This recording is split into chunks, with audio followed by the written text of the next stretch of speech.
여호수아서 8장 1절부터 35절까지 여러분께서 가지고 계신 교재의 제목을 따라서 아이성에서의 승리라는 제목으로 오늘 말씀을 한번 같이 살펴봤으면 좋겠습니다. 본문이 기니까요, 또 읽지 않고 그냥 바로 설교로 들어가도록 하겠습니다. 여러분들 지난주에 어떤 일이 있었는지 기억나시나요? 본문에서 아간의 죄로 말미암아 1차전과 아이성과 벌였던 1차전에서 패배하게 되었던 일들, 그리고 하나님의 백성으로 하나님과의 맺었던 언약을 깨었던 무너뜨렸던 이스라엘 백성에서 그 거룩함을 다시 한번 회복하려고 하는 행위들이 그들 안에 있었고, 그것을 통해서 또 새롭게 2차전을 준비하는 장면이 오늘 나타나게 됩니다. 여러분, 신앙생활 하다가 보면 하나님의 인도하심이 때로는 애매모호한 경계선에 있는 것처럼 느껴질 때가 있습니다. 아니, 정확하게 말씀드리면, 톡 까놓고 말씀드리면, 하나님의 모든 인도하심이 늘 애매모호하게 느껴지죠. 사실 결과주의에 초점 맞춰진 우리의 삶의 스타일에서 확실한 결과를 보여주시고 우리 손에 쥐어주시는 게 우리 입장에서 훨씬 더 좋은데, 이도저도 아닌 애매한 인도하심으로 우리가 때로는 하나님을 신뢰하는 데 있어서 곤욕스럽고 어려움이 찾아오는 것은 부인할 수 없습니다. 그렇다면 왜 하나님은 우리를 이렇게 애매모호한 방식으로 인도하실까? 늘 우리 손에 확실한 것들을 지어주시고 보여주시는 경우가 있지만 그렇게 많지 않죠. 왜 이런 방법으로 우리를 인도하실까? 왜 하나님은 보다 확실한 방법으로 우리에게 보여주시지 않을까? 라는 생각을 자주 하게 됩니다. 그래서 때로는 애가 타는 마음으로 하나님의 인도하심을 기다리고 기도하면서도 애매한 인도하심으로 우리를 헷갈리게 하시는 하나님이 너무 야속하게 느껴질 때도 많이 있죠. 이러한 하나님의 인도하심에 대해서 이것이다! 라고 이렇게 확실한 대답을 다 드릴 수 없습니다. 성경에서도 다 설명하고 있지 않고요. 목사라고 다 아는 것도 아닙니다. 그래서 그러나 오늘 본문에서 우리를 그렇게 인도하시는 하나님의 그 인도 방법에 대한 이유, 왜 그렇게 인도하시나에 대해서 아주 조금 맛을 볼 수 있지 않을까 싶기도 합니다. 말씀드린 바와 같이 지난주에 우리는 아이성과의 1차전 전투에서 패배한 이스라엘 백성들이 왜 그러한 패배를 경험하게 되었는지 발견하게 되었고, 그리고 하나님과의 언약을 무참하게 깨뜨려 버렸었던 이스라엘 백성들로 하여금 끝까지 지켜야 될 그들의 정체성이 어떤 것인지 확인하면서 쓰디쓴 시간들을 경험하는 것들을 우리가 보게 되었죠. 근데 오늘 본문을 딱 이제 대하면서 처음부터 눈에 띄는 것이 하나 있습니다. 본문 1절과 2절 한번 제가 읽어 드릴게요. 성경 가지고 계시면 펴시고 같이 말씀을 보시면 좋을 것 같습니다. 제가 가진 성경으로 구약 329쪽이고요. 여호수아서 8장 1절 2절 읽어 드립니다. 여호와께서 여호수아에게 이르시되 두려워하지 말라, 놀라지 말라. 군사를 타 거느리고 일어나 아이로 올라가라.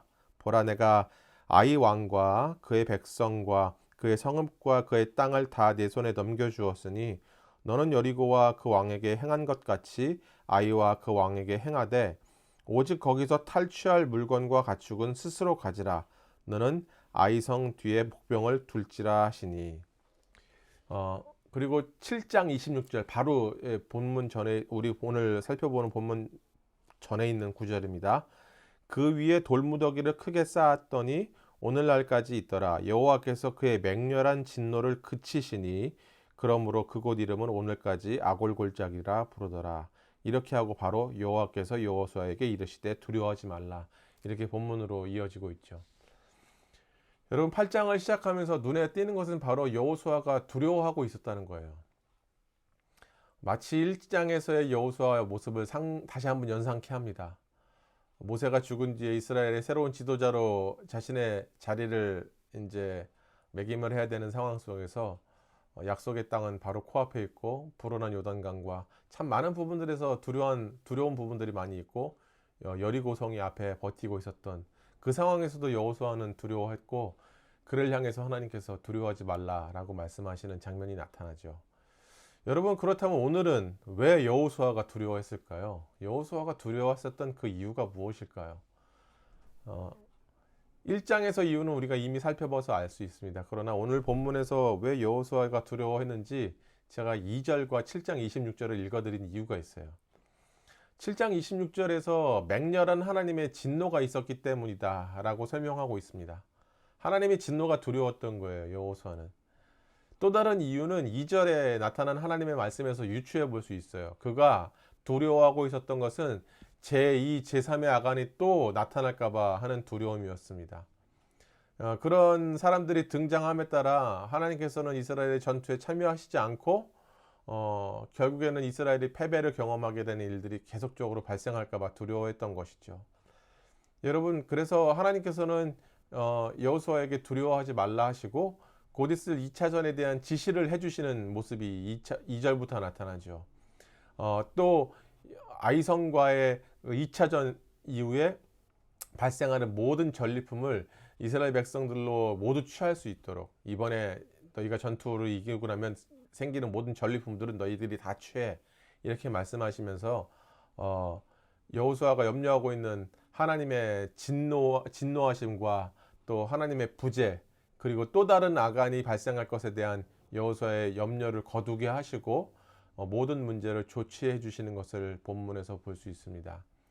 여러분, 이러한 상황 속에서 전쟁의 승부처는 모든 상황을 알고 계시는 하나님, 또 다른 아간의 문제로 두려워 떨고 있는 여호수아의 상황을 정확히 아시고 그 모든 걱정과 두려움을 내려놓을 새로운 돌파구를 제시하시는 하나님께 집중하는 것이 아이성과의 전투에서 승부처였다는 것을 다시 한번 확인할 수 있죠.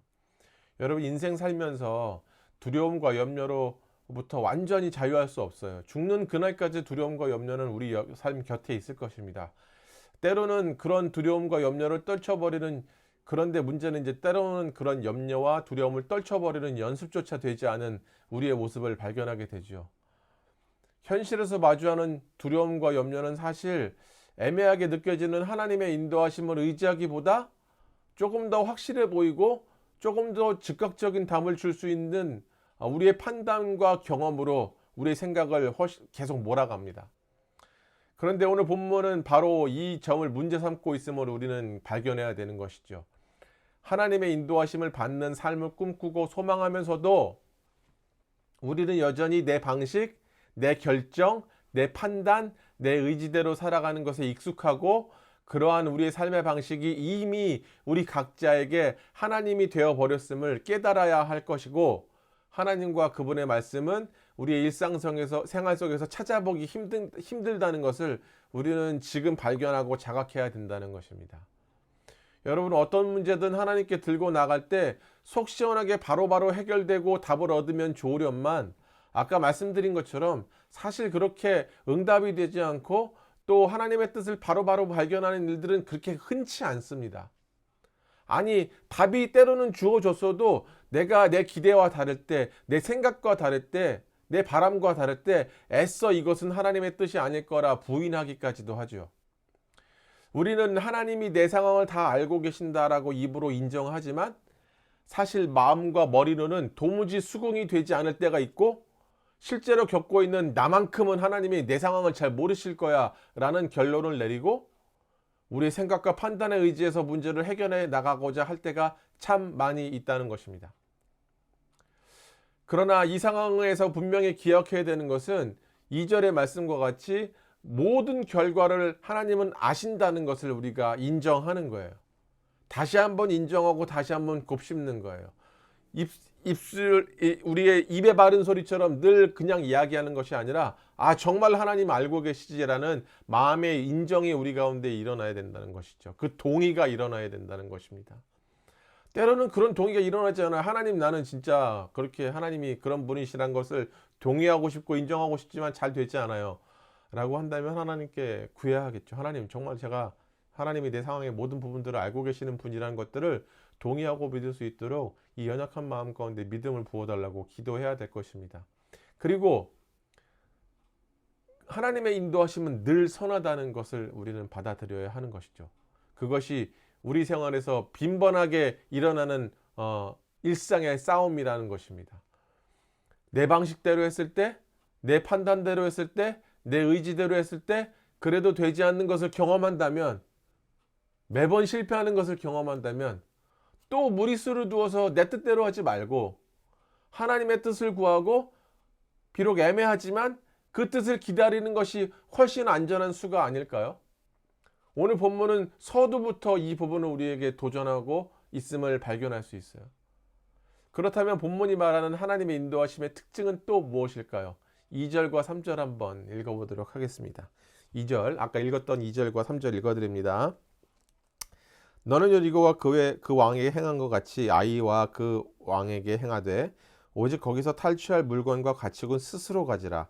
너는 아이성 뒤에 복병을 둘지니라 하시니 이에 여호수아가 일어나서 군사와 함께 아이로 올라가려 하여 용사 3만 명을 뽑아 밤에 보내며. 네, 본문에서 용사 3만 명을 뽑아서 밤에 보냈다고 이야기합니다.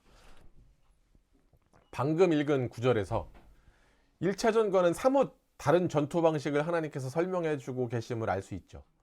7장에서 살펴보았듯이 1차전에서 이스라엘은 나름대로 정확한 정탐을 했고 그 결과 자신들의 판단에 정확하다고 여겼던 그 결과에 따라 3,000명을 전투에 투입을 했죠. 그리고 승산이 있어 보이는 자신들의 전술로 1차전을 승리할 것이라 나름대로 예상을 했었던 것 같습니다. 아이성 전투에서 우리의 모습을 발견할 수 있는 재미있는 특징 중에 하나는 바로 큰 싸움에는 우리가 긴장하고 잘 준비해요. 여리고와 같은. 근데 작은 싸움에서 예상치 못한 패배를 종종 경험한다는 겁니다. 아마도 그것은 우리 안에 있는 자만과 교만으로부터 시작되지 않을까 해요. 어쨌든 2차전은 1차전에 비해서 상당히 규모가 큰 전투가 될 것을 하나님은 말씀하십니다.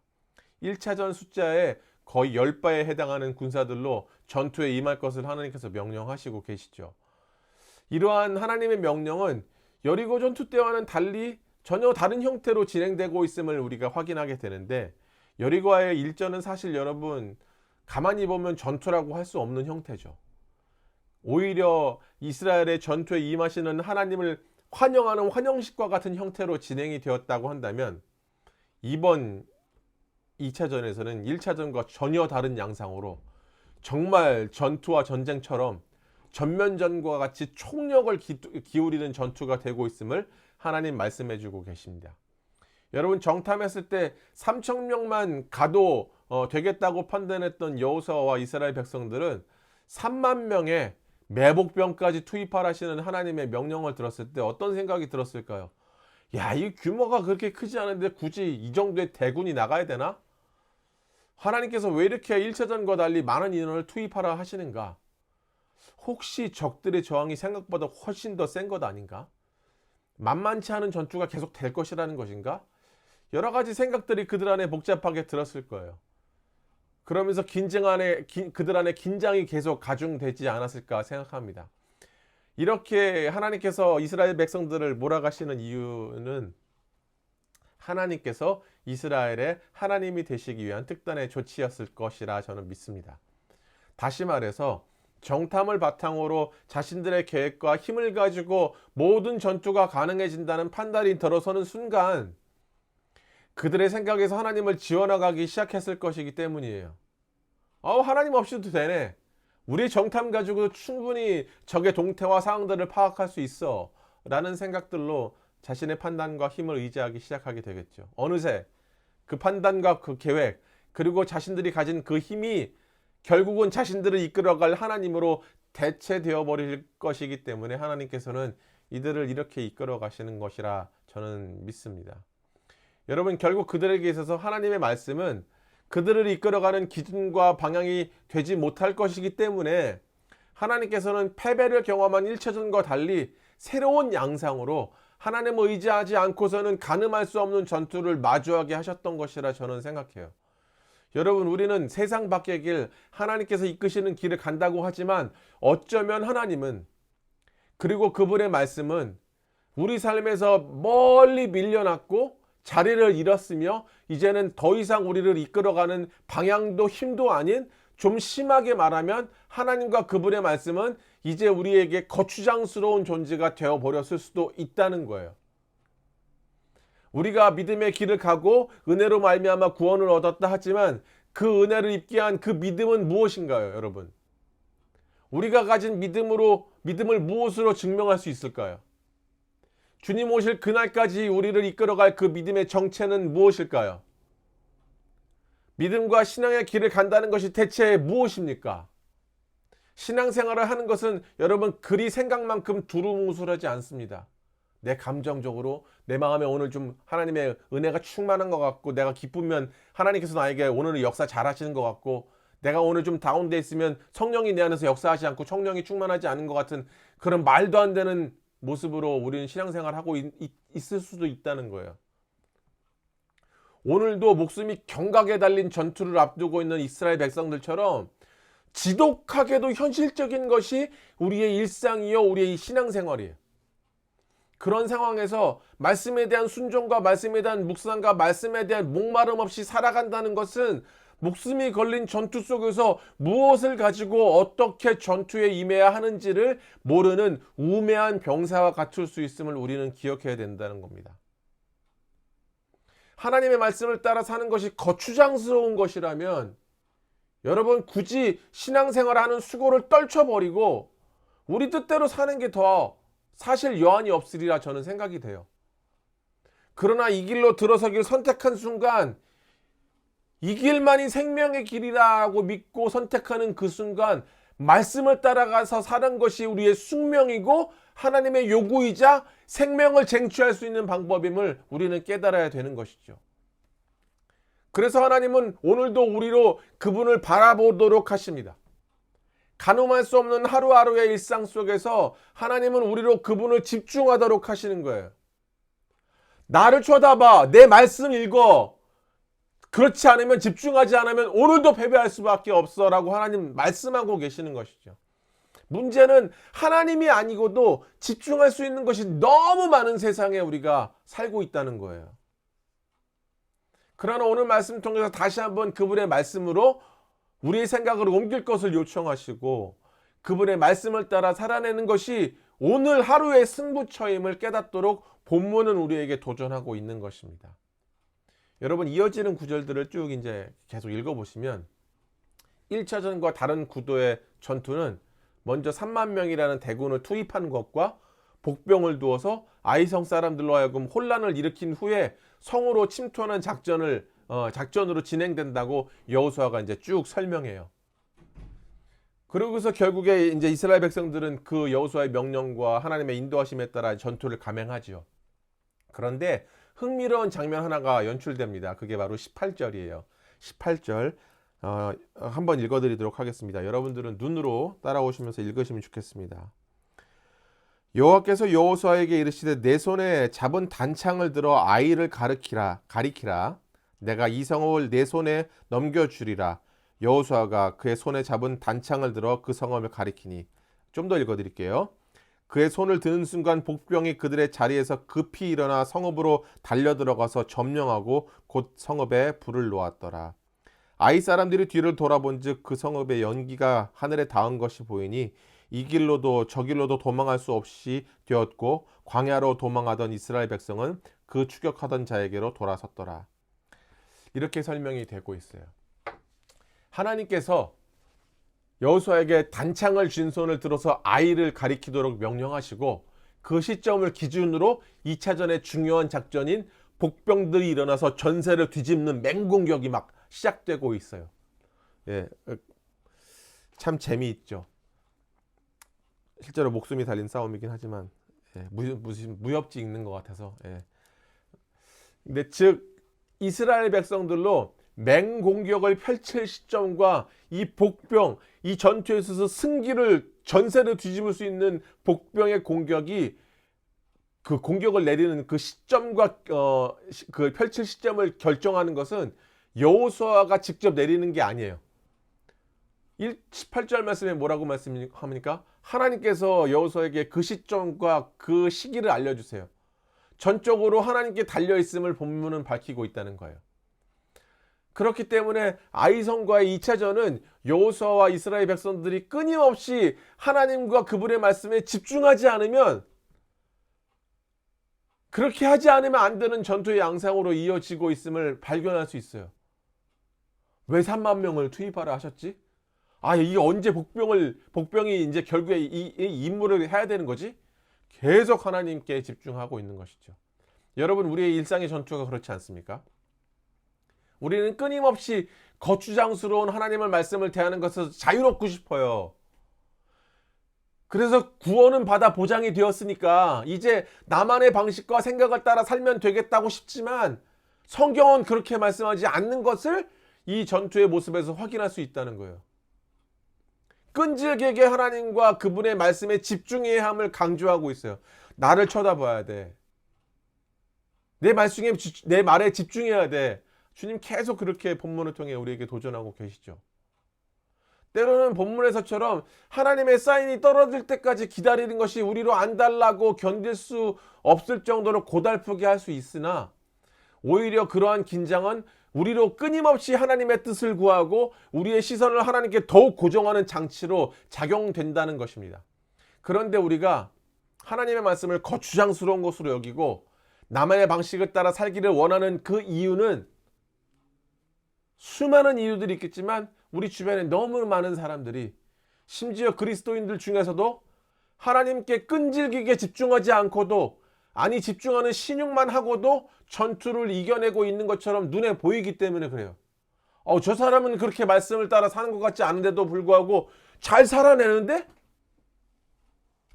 저 사람 예수 믿는 사람이잖아. 그러나 정확히 말하면 여러분, 그것은 전투를 이겨내고 있는 것이 아니라 적들의 방식에 질질 끌려다니고 있는 것임을 우리는 분별할 줄 알아야 되는 것이죠.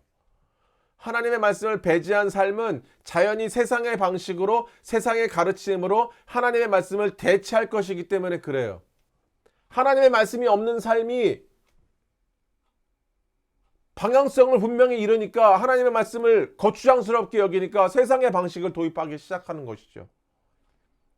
그리고 일상이라는 전투 속에서 마치 승리하는 것처럼 보일 수 있으나, 세상이 요구하는 것들을 만족시키기 위해서 생각지도 않은 수고와 희생을 또다시 감수해야 하며 더 많은 염려와 두려움으로 자신의 일상을 채워가고 결국엔 또 다른 패배를 지속적으로 경험하게 된다는 거예요. 왜냐하면 성경이 말씀하는 것과 같이 우리의 대적은 뺏고 죽이고자 하는 자이기 때문에 그래요. 승리하는 것처럼 보이지만 승리하는 게 아니에요. 하나님의 말씀을 따라 사는 것과 여러분 세상의 방식을 따라 사는 것, 어느 것 하나 만만한 것은 없습니다. 그러나 우리는 이 땅에서 삶이 전부라고 믿지 않는 자들인 거죠. 장차 이 말 하나님의 나라를 유업으로 얻어야 할 우리의 삶은, 의롭다함을 얻어야 하는 우리의 삶은, 장차 그리스도로부터 의롭다함을 얻어야 될 우리의 삶은 하나님의 말씀을 지켜내야 하는 삶임을 성경 66권은 전부에서 지속적으로 우리에게 계속 말씀해 주고 있어요. 즉 신앙생활은 우리의 삶과 삶의 방향과 패턴을 온전히 하나님의 말씀으로 바꿔야 하는 대대적인 개혁을 요구하는 겁니다. 내가 주인된 삶에서 그리스도 예수가 주인된 삶, 성령님의 인도하심을 따라 사는 삶, 그것을 살기로 결정하는 삶이 예수를 믿고 구원받은 자의 삶인 거예요. 그러나 말씀에 집중하지 않고 여전히 세상의 풍조와 세상의 방법대로 그곳에 눈을 돌린 채 살아가는 것이 어떻게 그리스도 예수를 주인으로 모신 삶이 될 수 있겠느냐는 것이죠. 제대로 구원받지 않은 거라 생각합니다, 저는. 그러나 우리가 완벽할 수 없지만 오늘도 말씀 앞에 이 말씀이 우리를 이끌어가는 힘임을 우리가 인정하고 계속 엎드리고 여기에 눈을 고정하고자 하는 삶의 노력들이 우리 가운데 요구되고, 그렇게 따라서 살고자 하는 것이 성령의 이끌림을 받는 자의 삶이라 할 수 있는 것이죠. 여러분, 사실 어느 것 하나 만만치 않은 우리의 선택 속에서 오늘도 그 개혁을 요구하시는 이 말씀 속에, 하나님의 요구 속에 그 개혁된 삶을 붙들고 살아가도록 서로에게 힘주고 만만치 않지만 오늘도 끌어주고 밀어주는 그런 자리가 이 에제르 예배의 자리이고 여러분의 소그룹의 자리이고 여러분이 속한 그 자리임을 저는 믿습니다. 여러분, 이후에 이어지는 25절까지의 내용 속에서 여호수아가 하나님의 명령을 따라 손을 든 시점부터 전투의 모든 양상은 이스라엘의 승리로 그 흐름이 바뀌게 되고 하나님의 약속을 따라 아이성을 함락시키는 장면이 오늘 나타나죠. 오늘 본문은 여호수아의 두려움으로 이야기가 시작되지만 그 두려움의 이유를 아시는 하나님께서 그의 모든 걱정들을 제거하시고 당신의 말씀을 순종하는 이스라엘들을 승리로 이끄시는 반전으로 아이성과의 전투는 마무리가 됩니다. 결국 어떤 상황에서도 하나님의 말씀을 따라 그분의 인도하심에 순종하는 것이야말로 승리의 필요 조건이다 라는 것을 본문 우리에게 분명히 알려주고 있어요. 여러분, 이 조건은 지난 7장에서 여리고 전투의 이후에 하나님 말씀을 불순종했던 아간의 모습 속에서도 동일하게 그 이유를 발견할 수 있습니다. 왜 패배했지? 하나님 말씀에 불순종했기 때문에 그래요. 왜 승리했지? 하나님의 말씀과 하나님께 집중했기 때문에 그래요. 하나님의 말씀 없이, 아니 말씀이신 하나님 없이 전투에서 패배했던 이스라엘은 말씀이신 하나님을 순종하는 것이 승리의 가장 중요한 조건임을 또 이 전투를 통해 배우게 되었을 것입니다. 동일하게 거추장스럽게 느껴지는 하나님의 말씀, 그 말씀이 아니고도 우리를 충분히 우리의 현실의 전투를 이끌어갈 수 있으리라는 우리의 생각은 이 본문을 통해 다시 말씀과 순종으로 돌아가야 됨을 발견함으로 우리 삶의 태도를 바꾸는 은혜가 우리 모두에게 일어나길 소망합니다. 이어지는 30절에서 35절 사건은 우리에게 동일한 것을 제시해요. 전쟁 중에 제단을 쌓고 말씀을 낭독했던 이 사건은 단순히 이전에 신명기 27장에서 모세가 여호수아와 이스라엘 백성들에게 명령했었던 그 명령, 단순히 그냥 모세와 맺은 의리를 지키는 수준이 아니라 하나님의 말씀을 지켜내고 살아가는 것이 하나님의 백성이 가장 우선시해야 할 영적인 전투임을 드러내 보이는 결단적인 행위예요. 다시 말씀드려서 오늘도 하나님의 말씀을 지켜내지 못하도록 하는 우리의 오만함과 세상적인 두려움과 또 세상적인 염려에 대항하여 하나님의 말씀을 지켜낼 것을 선언하는 영적인 선포가 되는 것임을 본문은 우리에게 말씀합니다.